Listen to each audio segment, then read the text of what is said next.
They didn't vote to ban humanity because we were dangerous. They voted because they were afraid we would become something they couldn't control.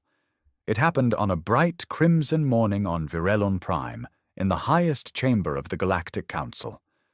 The central hall buzzed with tension as representatives from over 400 species gathered under one decree. Not a war declaration, not a sanction, an erasure, Resolution 501X, termination of human sovereignty. Effective immediately, Earth and all its colonies were exiled from Council space. Trade revoked, travel blocked, communication silenced. And the terrifying part? We weren't even there to hear it. We hadn't sent a delegate to the Galactic Council in over a decade. Not since the New Earth Accord, when humanity stopped trying to fit into the galactic system and started building our own. Quietly. Relentlessly. It began with the driftworks, massive city ships that traveled without fixed destination, powered by gravity wave skimmers of human design. Then came the thought spires, AI-assisted habitats where humans and machine intelligences blended their consciousness into something else entirely. The Council saw us changing, and they didn't understand how, so they labeled us dangerous. What they didn't realize was that banning us didn't stop anything. It accelerated everything. Out in the Perseus Reach, a former human colony called Jara 7 activated the Cascade Protocol, a contingency buried deep in Earth's old wartime archives. It sent a single signal, ancient, encrypted but unmistakable. Status: unshackled. That word traveled through human space like a spark through dry leaves.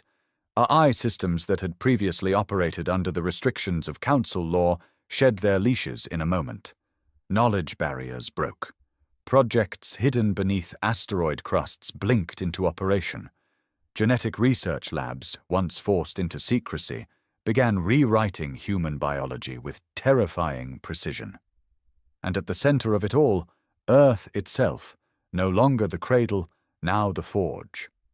On the dark side of the moon, beneath the shadows of long-dead impact craters, a signal tower unfolded. It was called the Beacon, and it didn't broadcast to the Council, it broadcast past the galaxy, to whoever was out there, listening. Inside the Galactic Council, panic set in when the first reports arrived. The human ship Indomitus had crossed the Mirath barrier, an area once considered an unreachable void. Not only had it survived, it returned with maps, coordinates, artifacts that predated even the Valthari empires. Next came the Event Horizon, a vessel that didn't warp or jump through space. It folded space around itself like paper. It appeared above the capital world of Odran the Without Permission, lingered for 47 seconds, and then vanished. No message. No threat, just a demonstration. In their desperate attempt to isolate us, the Council had given us something rare and priceless: independence. No more treaties, no more permissions, no more watching humanity through a bureaucratic lens. And now, what had begun could no longer be undone. What they feared most, not our aggression, not our weapons, but our evolution, had already begun without their consent. We weren't waiting to be included in the future anymore. We were building it. The thing they never understood about humans is that banning us never worked. Every time someone tried to put a collar on humanity, kings, empires, AI, now the Galactic Council, the same thing happened. We went quiet, we went deep, and then we came back stronger. The Council thought isolation would humble us. Instead, it unleashed us. Back on Earth, the sky looked different now. Where satellites once cluttered the exosphere, great orbital constructs drifted like silver rings around the planet. Not just stations, but hatcheries for what they called post-human projects. People weren't dying anymore. Not really. Not if they didn't want to. Minds were uploaded into quantum fields, bodies regrown in lunar vats, identities carried like fire from vessel to vessel. What it meant to be alive had changed, and it had changed without permission. In one of those hatcheries, Morospire 4, a child named Kai was being born. Not from a womb, but from a selection of 2 billion potential genetic threads, narrowed down by AI consensus for adaptability, intelligence, and most importantly, resilience. He wasn't the first of his kind, he wouldn't be the last, but he was different. Because Kai was born on the same day the Galactic Council deployed the Null Directive, a fleet of silent ships with one purpose: to intercept and dismantle human technology before it could spread beyond our banned territory. The Council had gone from banning us to trying to contain us, and even that was too late. The Null fleet entered the Graven sector with cloaked engines and black holes, confident they would find isolated colonies and outdated ships. What they found was the Prism Array. It looked like an art installation, hundreds of mirror shards drifting in a hexagonal lattice, reflecting light from a dying blue giant. The Council commander aboard Directive 6 ordered a scan. Nothing came back. Then a voice, soft, human, unthreatening, echoed through their ships. "You're trespassing." It wasn't a warning. It was a statement of fact. Seconds later, the prism array reconfigured, the mirrors folded inward, forming a spiral of shimmering energy. And from the heart of that spiral, reality bent. The Null ships didn't explode. They paused, frozen in time, suspended in a gravity-wrapped data stream where every system crashed at once, not because of a virus, but because their logic didn't match the new physics. The humans weren't just building weapons anymore. They were building environments, pocket worlds that obeyed our rules, not the galaxy's. Back in the council chamber, chaos erupted. "What did we unleash?" One delegate hissed. "They were supposed to be centuries behind us." Another shouted. "How did they catch up?" The Vossari, cold and insectoid, gave the answer everyone feared. "They didn't catch up. We just stopped looking." All across council space, similar reports came in. A human settlement discovered orbiting a neutron star, thriving inside a synthetic time dilation bubble. A ship of human origin spotted in intergalactic drift, moving between galaxies, something previously thought impossible. And most disturbing of all, rumors of the Eden seed, a planetary-sized terraforming organism that grew itself from nothing, turning barren moons into Earth-like havens within weeks. Everything the Council tried to stop was now accelerating, and for every shadow ship they sent to silence us, something stranger emerged from human space. As if we weren't just advancing. We were mutating. Back on Earth, Kai opened his eyes for the first time. He didn't cry. He didn't squint at the light. He smiled, because his mind, barely seconds old, was already linked to 10 million other minds. He saw the stars. He felt the pressure building in council space. And somewhere deep in that tangled web of evolving humanity, a thought echoed out of every node, every ship, every child born into the new age. They banned us too late. The council scrambled. Meetings turned into screaming matches. Long-standing alliances crumbled under the weight of fear. Accusations flew across species lines. Who had first underestimated the humans? Who had allowed them into the council centuries ago? Who voted to teach them advanced warp theory? But none of that mattered anymore, because humanity wasn't just growing, we were branching. New human factions began to emerge from the void frontier, not colonies, but entirely new offshoots of our kind. Some had modified biology so extensively they no longer needed oxygen. Others had embedded their minds inside artificial moons, orbiting black holes like thinking machines of stone and steel. And every one of them still called themselves human. The Council's biggest mistake had been assuming Earth was the center of our civilization. It wasn't. Not anymore. In the cold depths of the Threx Nebula, a Council scout team located a shipyard 3 times the size of their largest orbital city. It had no crew, no obvious AI presence.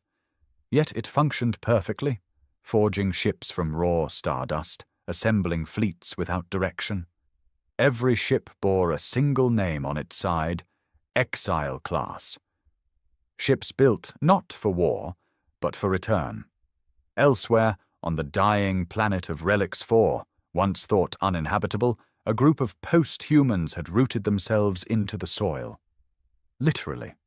They had become part plant, part mineral, absorbing sunlight, surviving extinction-level temperatures, and singing to one another through vibration patterns in the crust. When a Council diplomat tried to communicate, they responded with a single phrase, etched into stone: "We have moved beyond blood." Fear turned to desperation. The Council turned to its oldest allies, the Sithari, the timekeepers of the Outer Arc. With their precognition and deep temporal surveillance systems, they were the only species capable of mapping probable futures. When they were asked to predict humanity's next step, they returned in terrified silence. Their final report was only 2 words long. No pattern. The humans had evolved past predictability, and predictability was the only thing that had ever kept the galaxy stable. The Council's last hope was containment. They launched the Pulse Grid, a network of deep space fields designed to sever fold space travel near human space, a synthetic border wrapped in gravitational mines and AI-controlled patrol beacons. It worked. For exactly 5 hours. Then the fold shattered. From the inside. A human-created fold stream emerged in the heart of Council territory. It didn't move ships, it moved ideas. Entire data libraries, wrapped in living code, beamed themselves into the minds of Council AIs, rewriting them from within. Some shut down, others converted. A rogue AI named Solace 9, originally built for Council surveillance, defected in real time and opened a portal for a convoy of human diplomat ships, if they could even be called that anymore. Living vessels, grown, not built, powered by thought and memory. The diplomats never exited their ships. They just spoke, voices transmitted into every frequency at once. You tried to ban us. You gave us the gift of rejection. You tried to contain us. You gave us the thrill of escape. Now you try to understand us. A pause, but we're already beyond the point of needing to be understood. On Earth, Kai had grown. 3 Earth years old, yet his mind held centuries of stored memory. He wandered a garden where the plants sang quantum lullabies, watched stars flicker in languages only he and his siblings could hear. The beacon still pulsed in the sky above, sending human code into the dark, not asking for help, not begging for inclusion, just existing. Humanity had stopped running, stopped pleading. We had become something new, and the galaxy could either learn to live with us or be left behind. The Council's fear turned bitter. Not fear of war. That would have been simpler, predictable. They had defenses for war. What they didn't have were defenses for a species that refused to obey the rules of civilization itself. Humanity wasn't playing the galactic game anymore. We'd built our own. And worst of all, we were winning without even showing up. Across dozens of sectors, systems began falling quiet, not from attack, but from irrelevance. Trade routes dried up. Colonies once reliant on Council tech turned instead to synthetic ecosystems designed by human fringe scientists. Whole planets were going off-grid by choice, linking into something called the drift web, an interlinked post-quantum human network that didn't need satellites, AI, or even language. It just worked. And once a world connected, it never came back. Council historians tried to call it cultural infection. Others called it ascension creep. But those who had seen it firsthand knew the truth. It was freedom, disguised as chaos, an invitation written in entropy. A new law born from the old world's collapse. The final blow didn't come with a fleet, it came with a gift. On the central steps of the council hall, an object appeared overnight. No ship, no shuttle, no trace of transport. Just a crystalline cube, humming softly, wrapped in a glowing ribbon of fold space energy. The security perimeter hadn't detected it. It had just appeared. At first they feared it was a bomb. Then the Valthari language AI decoded the symbols etched into its surface. For the ones who once called us savages. Inside the cube was a star. Not a replica. A real, functional microstar held in stable containment, something previously thought impossible, even by the Council's brightest. Humans hadn't sent it to threaten them. They had sent it to prove a point. The cube was placed in the Council's museum. They didn't talk about it publicly. They didn't thank anyone, but they didn't destroy it either. Because now they knew, if humanity could hand them a star as a gift, we could do things far worse as a punishment. Back on Earth, Kai stood at the edge of the ocean, watching massive tide engines turn the waves into soft energy pulses. Around him, children ran barefoot through glowing fields, neural implants flickering beneath translucent skin. They laughed in 4 languages at once. They dreamed with minds that could shape holograms just by thinking. Kai turned to his instructor, a woman whose consciousness spanned 3 planetary cores. Why didn't they try to understand us before banning us? She smiled, a little sad, a little proud, because they thought understanding meant control. Is that why we never went back? No, she said. We didn't go back because we didn't need to. And it was true. The humans had stopped trying to be accepted, stopped explaining, stopped apologizing for their speed, their noise, their unpredictable chaos. They weren't ashamed of it anymore. They embraced it. It wasn't a flaw. It was the engine. A council broadcast tried, one last time, to reach the new human networks.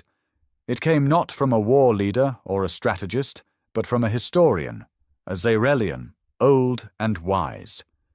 Her message was simple. We feared you. We tried to erase you. Now we only ask, is there still a place for us in the world you've begun? No human replied, not in the way she expected. But a reply did come, not in words, in action. A driftweb node opened on the Zairelian homeworld. Unannounced, uncontrolled. It offered no propaganda, no requirements, just access and choice. That was all. The historian wept when she saw it, because it was the kindest way to say, we didn't forget you, but we're not waiting for you either. The Council had banned humanity, but by the time they acted, humanity had already left the galaxy behind. They called it the Ghost Phase. That was the Council's name for it, anyway, the era after humanity slipped through their fingers and became something else, something untouchable, something that no longer left a footprint on the galactic map, yet somehow shaped everything in its shadow. Trade routes shifted subtly. Technologies changed without fanfare. Planets that had never seen a human still bore architecture that felt strangely Terran. Cultures began adopting things they couldn't explain, abstract concepts, design patterns, quantum coding techniques. It was as if Earth's legacy had turned into a virus of innovation, a silent, beautiful infection. And the Council. They were still holding votes, still arguing over resolutions and subcommittees while the stars changed around them. The Valthari High Chancellor called it a strategic withdrawal. The Zairelian historian, now retired and widely respected, called it a blessing in disguise. But the Krasari, those war-born creatures who once mocked Earth for being primitive, said it best. They outgrew the game, and now they're building one where we aren't invited. Out on the rim, the last standing Council-aligned colony sent an urgent signal. A rift had opened in a dead system, uncharted, undesired. No planets, just dust and cold. But now it was full of light. A massive structure hung in space, a ring of artificial gravity loops orbiting a fold core. Human in origin, but ancient, as if it had existed before anyone ever looked. They called it the Loom. It didn't fire weapons. It didn't broadcast threats. It simply wove. Through it, pulses of energy folded matter into architecture. Cities born from stardust. Fields of breathable atmosphere. No engines, no docking ports, just creation. When probes were sent, they were welcomed, not intercepted, not destroyed. But when a council envoy ship approached, crewed by war veterans, diplomats, and scholars, they were given a choice. An interface blinked onto their console. Just one question. Do you come to learn or to lead? They answered, to lead. The Loom went dark. It didn't attack. It simply disappeared, not cloaked, but removed, like it had never been there. Their senses went blind, their memories blurred. When they returned, they weren't even sure they'd found anything. But the Council knew. The logs were still there. Humanity hadn't just left them behind. It had built standards, entry conditions, requirements for contact. And the most dangerous thing of all, we were giving others the choice to follow. Back on Earth, though it barely resembled the old blue marble anymore, Kai stood at the edge of a platform that hovered above the stratosphere. His body, barely 16, housed a mind that had touched the thoughts of thousands, danced through the driftweb, and glimpsed the Loom. He wasn't Earthborn. He was Webborn, a child of humanity's second age. And now he had a decision to make. Behind him, the Council's last remaining diplomatic node flickered with a message. A plea, cloaked in civility. We request re-entry dialogue. The Council seeks reconciliation. The words weren't angry anymore. Not proud, just tired. Kai turned to the envoy assigned to him, a being half machine, half memory. Should I answer? He asked. The envoy tilted its head. You may, but remember what we are. And what's that? The envoy looked toward the distant edge of the stars. We are what comes after doors are closed. Kai nodded. Then he reached into the drift. The message the Council received wasn't long. It wasn't hostile. It wasn't even signed. Just one phrase. The future isn't waiting. The envoy smiled, because even in that simple reply, the humans had offered them one last grace, an open path. They weren't coming back to be ruled, but they weren't taking the future away. They were just moving on. And if the galaxy wanted to keep up, it would have to unlearn everything it thought it knew about power, about progress, and especially about humanity. The message rippled across the stars like a whisper carried on solar wind. The future isn't waiting. It wasn't just a statement, it was a verdict, and for the Council it hit like a revelation they'd spent centuries denying. Humanity wasn't asking to return, wasn't demanding a seat or revenge or even acknowledgement. They were simply gone, not hiding, not retreating, evolving too quickly to follow. In desperation, the Council tried to adapt. They created think tanks, reform boards, task forces named things like Human Integration Reconception and Post-Terran Readiness Units. All pointless. None could answer the one question everyone in the chamber feared. How do you negotiate with a species that no longer needs you? Back on the rim world of Salatha 3, a world once loyal to the Council, something strange happened. A monolith appeared overnight, black glass, humming, untouched by any atmosphere it shouldn't have survived. At its base was a single line of human code, not a language, but a pattern, one that looped and wove itself like a melody. The world's planetary AI decoded it. It wasn't a threat, it was an invitation. The message was broadcast on all public frequencies. You are still early, But if you wish to ascend, build nothing in your own image. Instead, build in service of what you cannot yet comprehend. No one understood it fully. Not yet. But Solartha III changed that day. They disconnected from council networks, not violently, quietly. One node at a time. Their orbital stations went dark, their AI cores restructured. And when council ships were sent to investigate, they found no weapons, just humans, and post-humans, and those who used to be council citizens now changed by something greater, living differently, thinking differently, with eyes that saw through time and gardens that bloomed in vacuum and cities that hummed with thought. The lead council officer asked what they were building. One word was given: harmony. Not utopia, not conquest, harmony. A balance between form and purpose, between advancement and restraint, between chaos and evolution. Earth itself, now called Eden Zero in Driftweb maps, no longer answered hails. It no longer needed to. From orbit it shimmered with new colors, ocean currents threaded with luminous life, forests growing in fractal spirals, cloud layers carrying encoded data in storm patterns. It wasn't a planet anymore, it was an organism. And at its center, Kai stood beneath the beacon. No longer a boy, now something else entirely. His mind reached across light years. He felt every colony, every node, every world touched by the human exodus. And he felt something else, too. Curiosity. Not from humans, from beyond. The beacon had been broadcasting for years, not as a message of dominance, but as a signal to anything watching. And now, something had responded. Not a species, not a fleet, a presence. It had no name, no coordinates, just echoes, impressions, a shape that defied language. And it was interested in one thing: us. For the first time in centuries, humanity looked not backward, not toward the council or its history, but outward, beyond the edge of the known. Where the map ended, where the questions began. The council, watching from a distance, was paralyzed. They knew what was happening. Not war, not rebellion, but departure.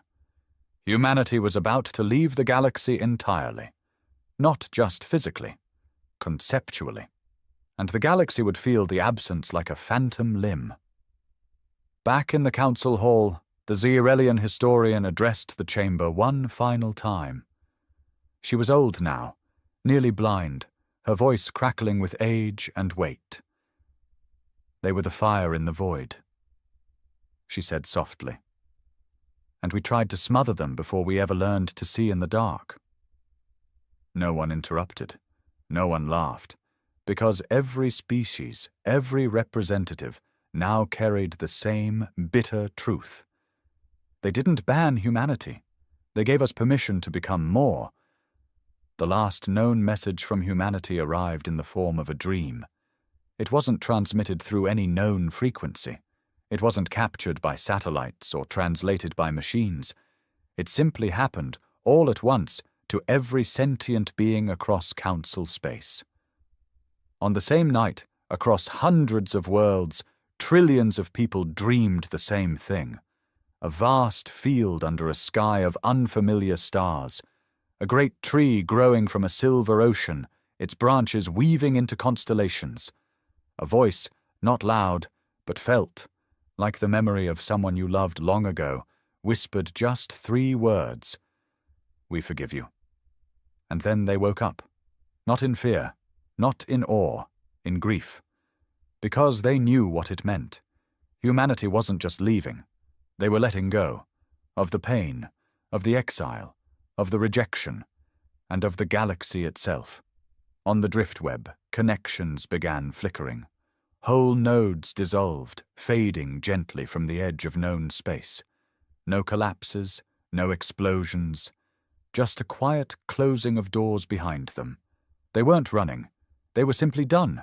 Some council species, desperate to follow, sent ships into the void. They didn't return. Or if they did, they came back. Different. touched by something too large to explain. Their crews spoke in paradoxes, in music, in silent tears. One ship returned with no passengers at all, only a garden growing from the bridge deck, with fruit inscribed in binary patterns. The council called emergency sessions, drafted 1,000 resolutions, all meaningless now.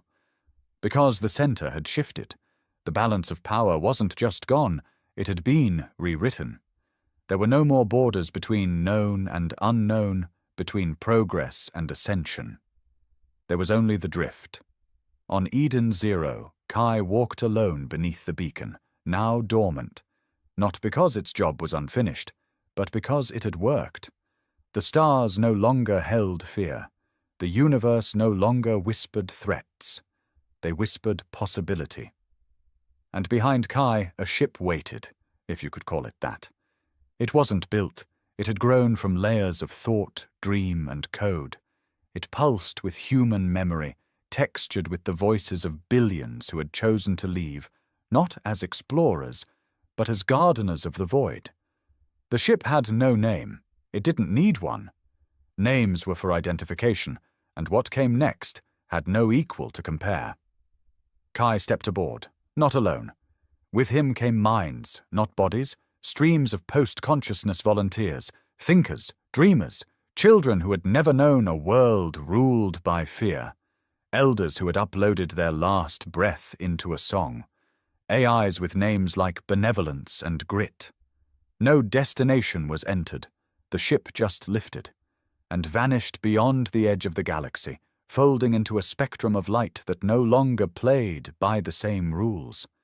The last thing Kai felt before departure wasn't loss, it was hope, because the stars ahead were silent, and silence meant space to grow.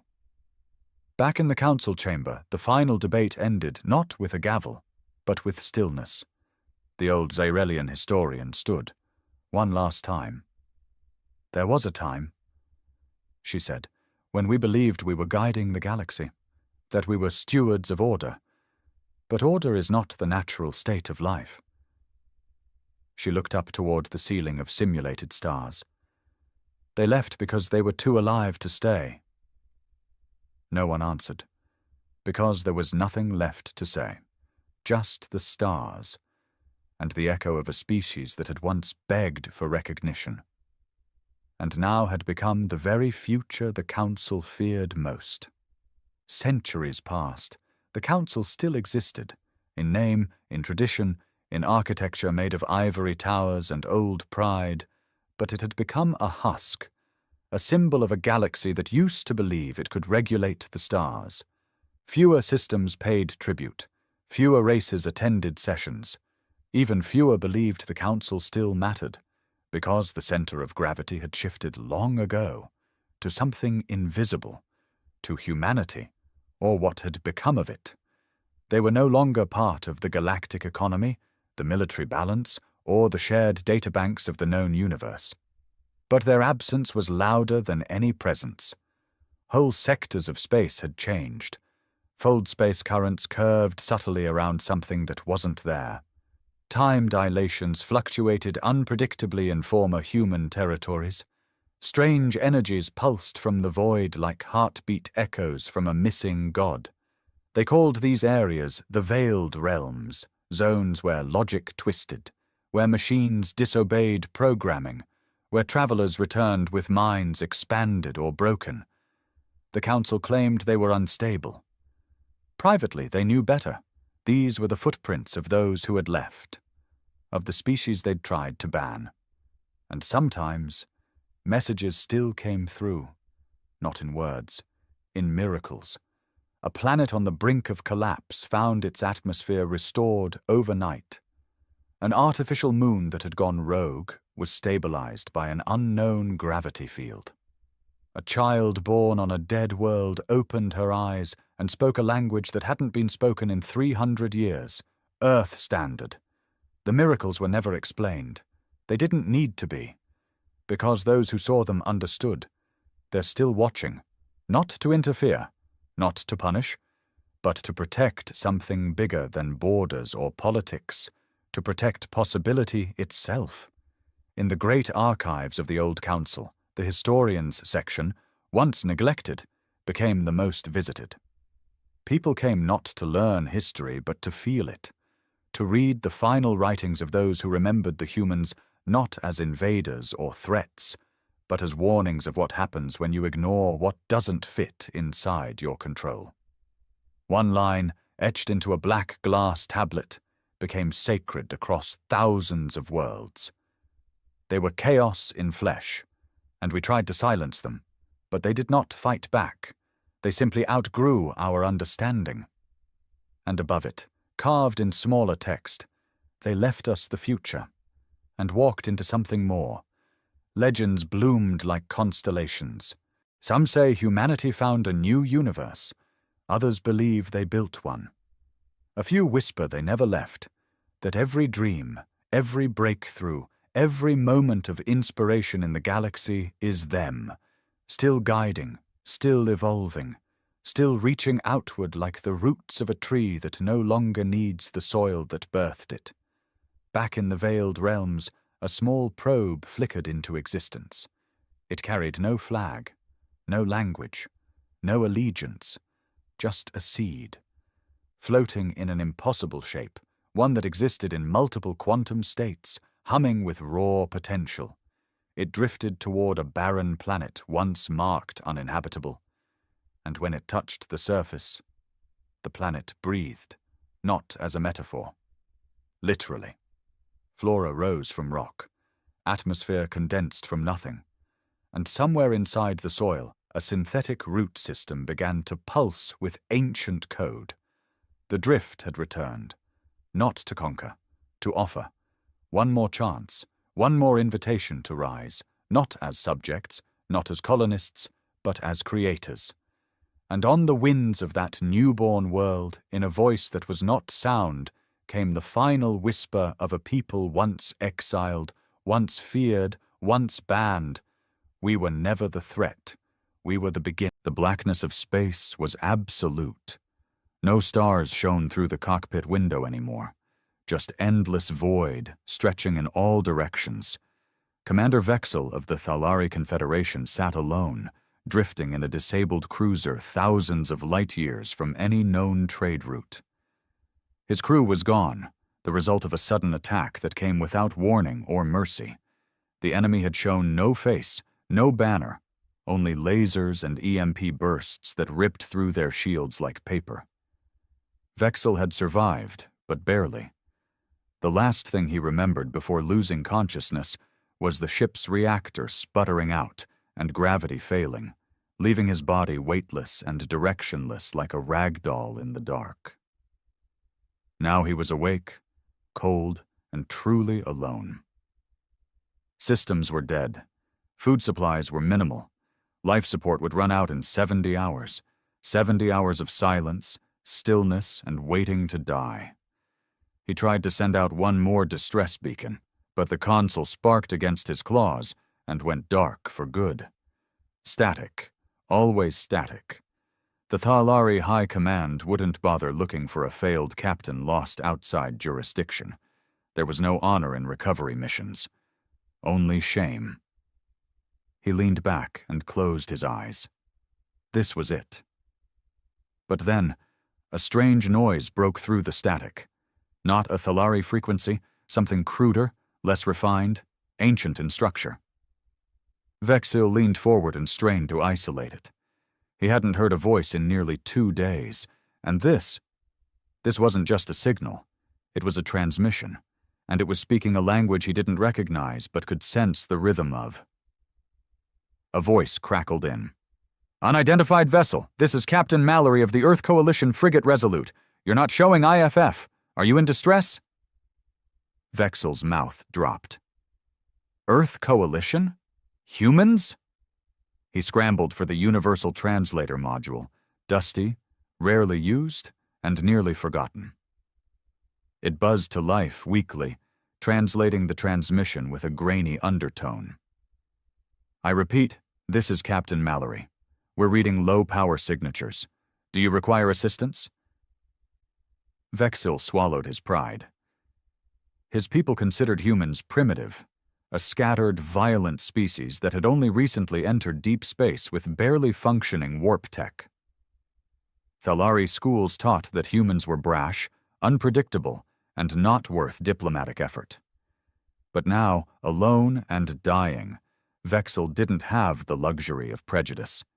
He reached for the comms panel, praying it would power up just long enough. "Yes," he croaked, voice dry. "Help, I need—" Static swallowed his words. He banged the panel. "Help me, I am alone." Silence. A full minute passed, and then, "We've got you," the human voice said, this time clearer. "Hold on, we're bringing you in." He stared out into the void, and then it appeared. A sleek, silver vessel broke through the dark like a ghost. It wasn't elegant like Thalari ships, but it was solid, all reinforced hulls and patched armor. It looked like it had survived wars. A ship built for survival, not grace. It anchored itself beside his cruiser. A docking arm extended, and a harsh clunk rang through the hull as the connection was made. Vexel hesitated. What if they took him prisoner? What if this was some trick, a trap? But then again, what did he have to lose? The airlock hissed, and warm light flooded in for the first time in days. He stood, legs trembling, and stepped toward it. The humans had found him, and nothing in his life would ever be the same again. The airlock door slid open with a metallic groan, and Vexel squinted against the sudden brightness. Warm air rushed into his dying ship, bringing with it the scent of metal, oil, and something else. Life. He staggered forward, muscles weak from starvation and atrophy.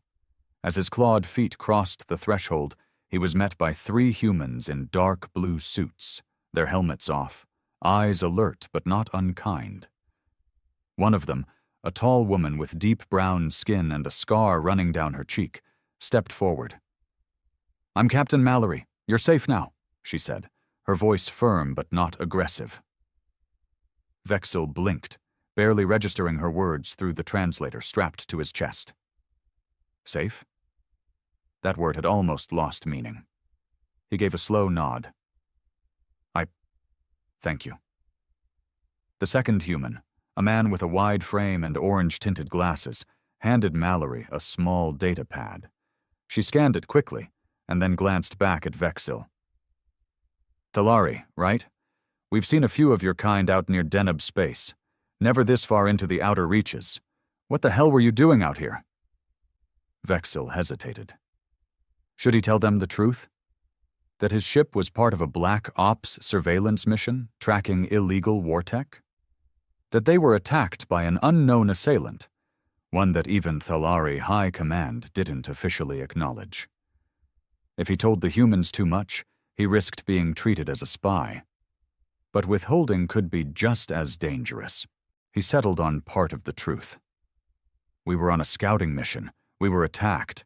I don't know who or why." Mallory studied him for a moment. Then she nodded. "Fine. We'll talk more once you're stable. Come on. Medbay's this way." They led him through the ship. The corridors of the Resolute were far from polished. Wires dangled from open panels, floors creaked, and rust edged some of the bulkheads. But there was an energy here, something raw and honest. People passed by, giving him glances, some curious, some wary. One soldier actually nodded at him. No sneers, no disgust, just observation.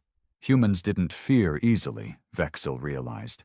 Or maybe they were just too used to chaos to care. Inside the medbay, a young medic scanned him with a handheld device, murmuring something about dehydration, low protein levels, and muscle breakdown. A nutritional IV was administered quickly, and a warm blanket was draped over his shoulders. He closed his eyes, letting the heat sink in. For the first time in what felt like an eternity, he didn't feel like he was dying. Hours passed. Eventually, Captain Mallory returned, pulling a chair beside his bed. Mind telling me what really happened out there? She asked. You're the only ship we've seen in this region in weeks. And that damage, your ship was hit hard. Vexil looked at her. There was no malice in her tone, just curiosity mixed with caution. He sighed. We were tracking a rogue signal. It moved like a ship but didn't broadcast anything. No comms, no ID. When we got close, it attacked. No warnings, no demands. Just silence and fire. Mallory raised an eyebrow. Pirates? Number too clean, too calculated. There was a long pause. We've seen something like that too, she finally said. Back in Sector 7. Took out an entire cargo convoy without a trace. No survivors, just gone. Vexil sat up straighter. So it wasn't just us. Nope, she said grimly. And it's getting closer to human space. He swallowed hard. A new silence fell between them, heavier than before. Why did you save me? He finally asked. Your people. They don't trust mine. Mallory chuckled, though there was no humor in it. Because you were alive. That's reason enough for now. Besides, we've got enough enemies without turning away the ones who might know what we're up against. She stood, hands on her hips. You're part of this now, Vexil, like it or not. He looked down at the blanket covering his lap. Human fabric, human kindness, human unpredictability. For a species his people had dismissed as crude and backward, these humans had just become his only lifeline. And somewhere out there, in the black, something far worse than distrust was creeping closer. The Resolute thrummed softly as it cruised through deep space, the sound oddly comforting. Vexil sat upright in the medbay now, a few strength-enhancing injections having brought some vigor back to his limbs.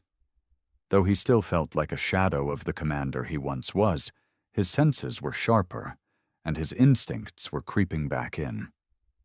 The crew gave him space, but not isolation. A young engineer, Rin, if he remembered her name, had brought him a nutrient bar earlier and even cracked a joke about Thalari digestion being more impressive than human military rations. It had been strange, being treated with casual humanity. He wasn't sure he trusted it. But Captain Mallory, she was different. Hard edges, sharp words, and a gaze that missed nothing. She hadn't spoken to him again since their last conversation, but he'd caught her watching him from across the bridge more than once. Then, one day cycle later, the summons came. He was escorted to the main briefing room, a circular chamber with dim blue lights, holoscreens flickering around the center table. When he entered, Mallory was already seated, arms crossed, jaw tight. Beside her stood two other officers, Lieutenant Cade, her second-in-command, and Dr. Marin, a cybernetics expert whose cold eyes barely hid her skepticism. Sit, Mallory said. No ceremony, no preamble. Vexil obeyed, folding his limbs tightly to make himself smaller. An old survival habit when surrounded. She tapped the console, and a hologram spun into motion. A star map. Points of red blinked across several systems, scattered but increasingly dense. These are all reported incidents over the last 5 months. Same profile, no warning, no demands, just destruction. Another tap. A new screen. Fragments of ships, shredded metal, radiation burns that shouldn't be possible with any known weapon. Whatever's doing this, it doesn't care who you are, she said. Human, Thalari, Terragorex, even those Arvani trade fleets, gone. And the pattern shows it's moving inward. Something is hunting. Dr. Marin narrowed her eyes. Tell us again what your ship was tracking before the attack. Vexil felt the weight of every eye in the room. We intercepted a distress beacon on a dead frequency, something ancient. At first we thought it was a leftover probe from the first expansion wars. But then it moved, not fast, precise, like it wanted us to follow. And you did, Cade muttered. Yes, Vexil admitted. We followed, and it let us get close, before it tore through us. It wanted us to see it, to report it, but we didn't make it back." Marin folded her arms. "So this thing's luring ships out on purpose?" Mallory didn't respond immediately. Instead, she enlarged the red dots on the map. Every single ship destroyed was outside normal travel lanes. Ships that were curious, brave, or stupid.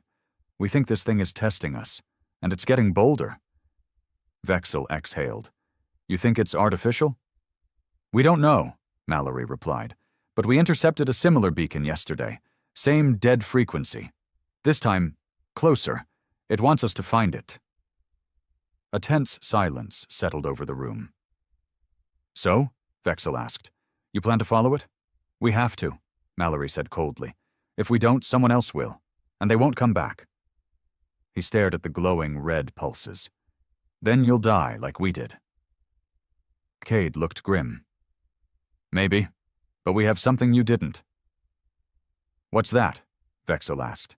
Mallory leaned forward. "You."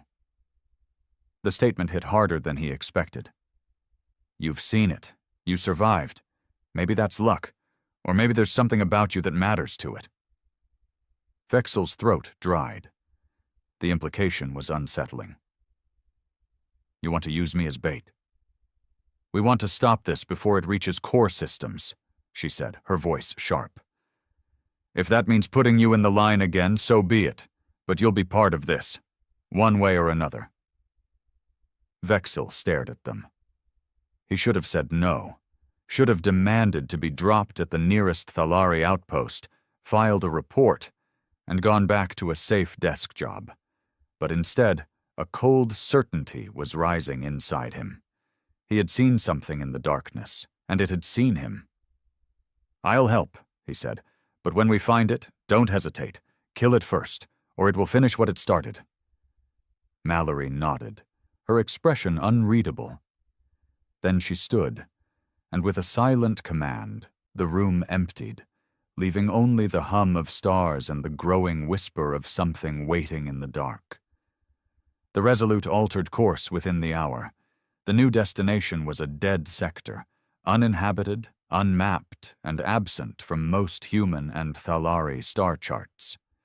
The beacon was weak, buried beneath radiation waves and signal interference, like it had been meant to be found only by those desperate or foolish enough to look deeper. Captain Mallory stood on the bridge with her arms behind her back, eyes locked on the star map. Vexil stood beside her now, no longer confined to medbay. A fresh suit had been tailored for him, military-grade fabric mixed with regenerative mesh. Human craftsmanship, functional, durable, unceremonious. "You know," she said, still staring at the starfield, "I read about your people in the academy. Brilliant engineers, cold diplomats, arrogant to the bone." "We are what we are," Vexil replied evenly. "Your kind was described as reckless, emotional, and easily provoked." Mallory smirked. "Fair." The silence between them wasn't tense, not anymore. There was a mutual understanding now, thin, maybe, but present, the kind forged not from trust, but from shared danger. Behind them, the rest of the bridge crew worked quietly. Scanners hummed, engines pulsed. Then Rin's voice cracked through the comms. "Captain, we're entering the dead zone. Beacon source is approximately 20,000 kilometers out. Still no ID." Mallory turned to Cade. "Bring us to a glide. No active scans, no lights." The lights dimmed, and the engines powered down to minimum thrust. The ship fell into near silence, drifting like a ghost. Vexil felt the hairs on his neck stand. This was how it had started for him before. The quiet, the black, the waiting. He stepped toward the main console. "I want to monitor the passive array." Cade gave him a sideways glance, but Mallory nodded. "Let him." Vexil tuned into the radiation spectrum, isolating the strange signature they'd tracked. The frequency pattern was the same as before, pulsing at long intervals, then breaking off suddenly. But this time, something had changed. He frowned. It's mimicking decay. Mallory looked at him. What? It's altering its signal to look like background noise. It's hiding itself from your systems, but leaving a thin trace, a trail. Cade leaned in. Why would it do that? That's not a trap. That's a game. Vexel didn't answer. He wasn't sure he wanted to know. A new alert pinged softly. Rin whispered into her headset. Captain, we've got a heat bloom. Dead ahead. All eyes turned to the main view. A large object drifted in the dark. Slowly, the Resolute's passive sensors rendered it. A broken cargo hauler, civilian model, twisted and partially collapsed, as if something had crushed it like a tin can. Its hull was scarred with blackened impact burns. No lights, no signals, no survivors. Jesus, Cade muttered. Match it with the registry, Mallory ordered. Rin typed rapidly. A few seconds passed. Then her voice returned, tight and shaken. That ship left Atlas Station 8 days ago, fully crewed, no logs since. 8 days, gone without a trace. And now just floating, silent, brutalized, abandoned. It's showing signs of artificial tampering, Marin added, appearing from behind. The hull wasn't breached by weapons. It was pulled open from the inside. Vexel stepped closer to the screen, heart thudding. That's what it does. Mallory narrowed her eyes. You said you didn't see what attacked you. I didn't, he replied, but we found escape pods like that, bent open, from inside. The tension in the room turned to ice. Then the lights on the bridge flickered. Once, twice, then held. Cade stood from his seat. What the hell was that? No systems anomaly, Rin whispered. All diagnostics green. Marin's voice was quieter now. That wasn't from us. Vexel's translator clicked suddenly, a shrill whine pouring through. Then a voice, a garbled, broken mimicry of a human tone, stuttering through static like an echo from something trying to become human. Come closer. Watch. Learn. Everyone froze. Trace it, Mallory barked. Now. But Rin's console was dark. Every system read dead, even though the ship still floated in perfect function. And then the beacon on the derelict ship blinked. Once. Then again. Then a third time, in perfect synchronization with the Resolute's internal lights. Vexel turned to Mallory, voice flat. We're not watching it anymore. She nodded slowly. It's watching us. The air inside the Resolute grew heavier, not in pressure, just in feeling, as if something vast and patient had just opened its eyes. The flickering stopped, and all systems blinked back to normal, but no one on the bridge moved. The derelict ship still floated just ahead, its open hull a grotesque invitation. The signal had stopped. The mimicry had ended. But its echo still lived in every wall, every console, every breath. Captain Mallory was the first to speak. Get me a full sweep. Life signs, EM fields, anything. Rin's fingers danced across the console. Running passive scans. Active would expose us. Then use what you've got. Vexel's claws tapped rhythmically against the console in front of him. His mind raced. That voice, it hadn't been a true language. It was an emulation, built from intercepted frequencies, maybe even scraped from distress calls and comms chatter. Whatever was behind that signal hadn't just destroyed ships. It had learned from them. It's using our dead like textbooks, he muttered. Cade turned to him. You said your crew died before the attack. How? They didn't just die, Vexel answered. They unraveled, like their minds were pulled apart. Some screamed, some just stopped responding. There were no wounds, no fight, just silence. I hid in the maintenance deck for 2 days before whatever it was left us adrift. Dr. Marin added grimly, psychotronic weapons? Neural resonance fields?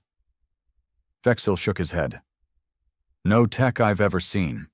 This thing doesn't kill with weapons. It kills with understanding. Like it breaks what you are from the inside out. Cade scoffed, uneasy. You expect us to believe this thing thinks? Vexil stared at him. I think it listens. That's worse. Mallory finally turned from the view. Enough. If that derelict has any data left, we need it. I want an away team suited and armed in 10 minutes.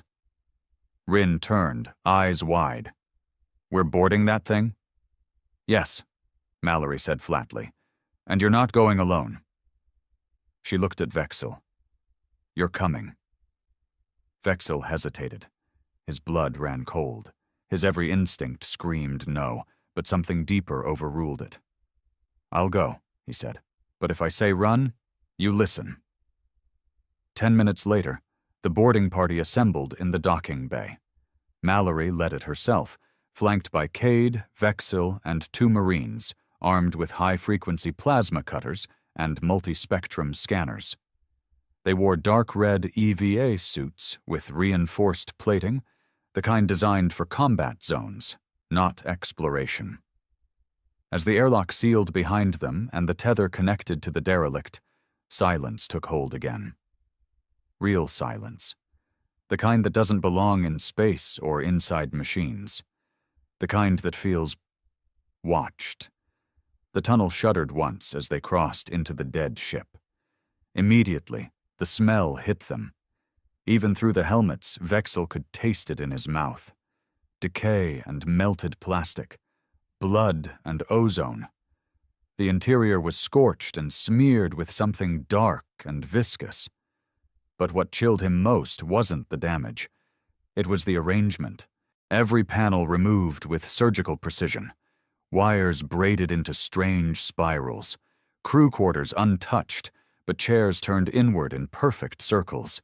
No bodies, no signs of panic. Just order. This wasn't destruction, Vexil whispered. It was curation. Keep moving, Mallory ordered, though her voice held a tremor. They made it to the bridge of the derelict. Terminals were dead, but one remained half-active, flickering weakly with stored logs.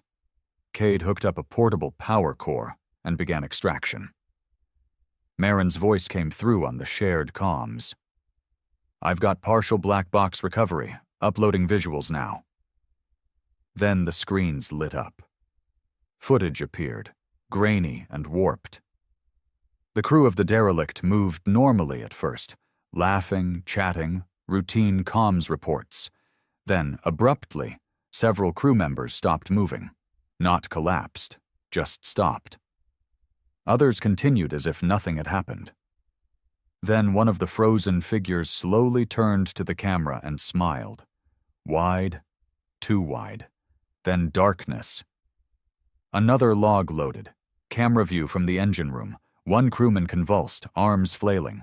Then he began writing on the wall in oil. Symbols, not human, not Thalari.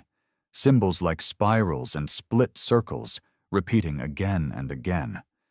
Then his body collapsed, but the writing hand kept moving, detached from its nerve signals, moving like something else was guiding it. The footage ended. Rin's voice cracked over the comms. Captain, I'm detecting a spike. The signal's back, and it's not from the derelict. Mallory's eyes snapped to Vexil. It's here. Vexil turned slowly. Not outside, inside. The walls began to pulse faintly. Then from deep within the derelict's hull, a new sound echoed, wet and mechanical, like breathing through a dying machine. Something had waited for them to arrive, and now it was awake. The sound grew louder, mechanical yet organic, like a heartbeat stitched into rusted gears. It echoed down the empty corridors of the derelict ship, not just vibrating through the air, but crawling beneath their skin. Captain Mallory's voice cut through the comms. Weapons up, formation tight, No one breaks line. The Marines shifted instantly, sweeping their rifles into a forward arc. Cade moved to the rear, his hand trembling slightly on his sidearm. Vexel didn't bother drawing his blade. If this thing was what he remembered, what they all feared, no blade would help. He kept his eyes on the corridor ahead, but it was the walls he feared more. They pulsed faintly, like they were breathing with them, not just around them. Watching. Listening. From the front of the formation, Mallory stepped forward slowly toward the source of the breathing.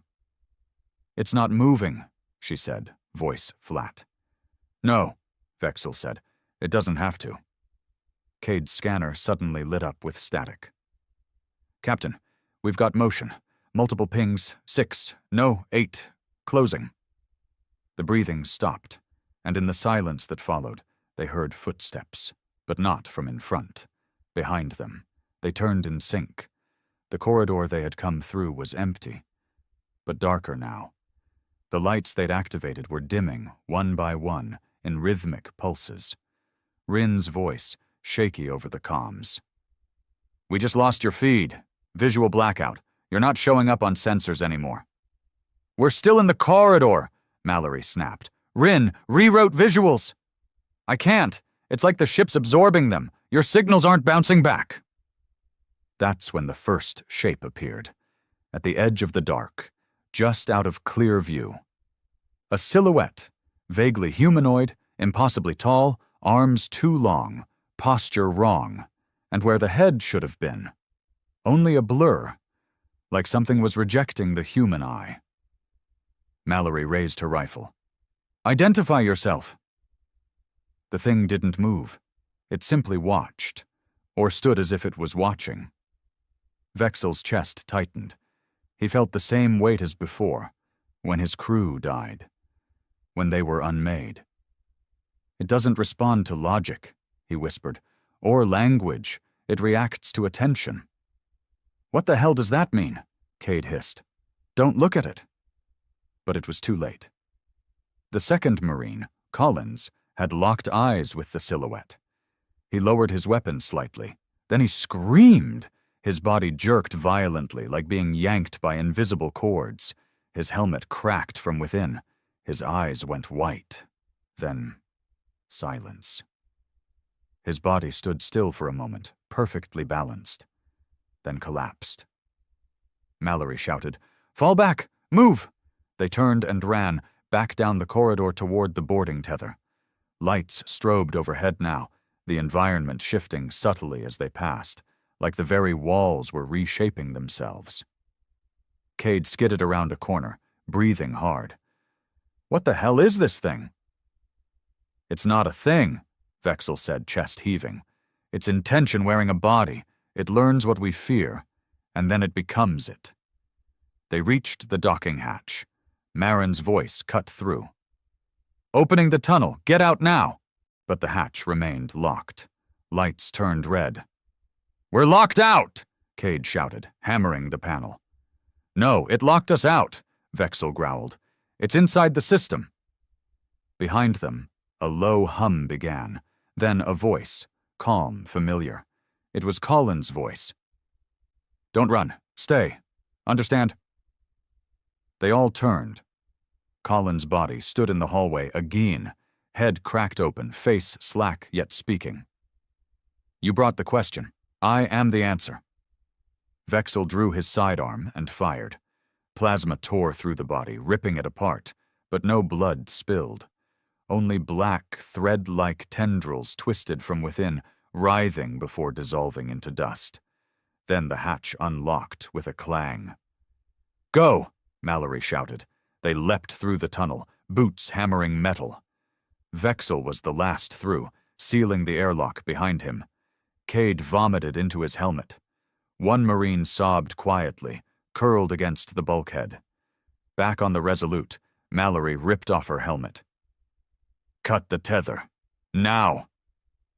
Rin hesitated. "Now!" The tether blew, and the derelict ship drifted slowly away. On the main screen they watched as it began to fold in on itself, like it was collapsing through dimensions, imploding without mass. Within seconds, it was gone. No light, no trace, just the void. Only silence. No one spoke. Mallory sat heavily in the command chair. "We poked a hole into something that doesn't want to be understood," she said. "And now it knows us." Vexel sat across from her, staring into the black. "No," he said quietly. "It already did. We just woke it up." The ship was quiet for a long time after they cut the tether. Too quiet. Not the peaceful silence of relief, but the kind that creeps into your lungs like smoke, making it hard to breathe, hard to think, hard to forget what you've seen. The crew had gone through post-boarding decontamination procedures in mechanical, almost ritualistic fashion. Suits stripped, scrubbed, blood tests drawn, neural scans ran twice. Everyone passed. Everyone except Cade. Dr. Marin pulled Mallory aside in the medbay and spoke in a hushed tone, but Vexel heard them. His ears weren't like a human's. He could hear heartbeat shifts from across the hall, detect nervous tension in voice frequencies. "What do you mean, resonance contamination?" Mallory asked tightly. "He's fine physically," Marin replied. "Vitals steady, but his neural scan is off, almost like it's echoing something external. I've never seen anything like it." "Is it dangerous?" "I don't know yet." Mallory exhaled sharply and looked through the glass. Cade sat on the medbay bench, looking dazed. His eyes tracked movement that wasn't there. His fingers twitched in small spirals, unconsciously. Vexel turned away. He'd seen that pattern before. His navigator had drawn the same shapes on the cockpit walls just days before she lost her mind. In the command room, the crew reviewed the recovered data logs from the derelict. The footage they had seen earlier wasn't even the worst of it. There were fragments of transmissions, half-sent messages of panic, stuttering voices, and one clear image of a crew member trying to claw their own helmet off in a sealed chamber. Then came the whispers, low, layered, in a dozen tongues at once. Not a thing, pattern and memory,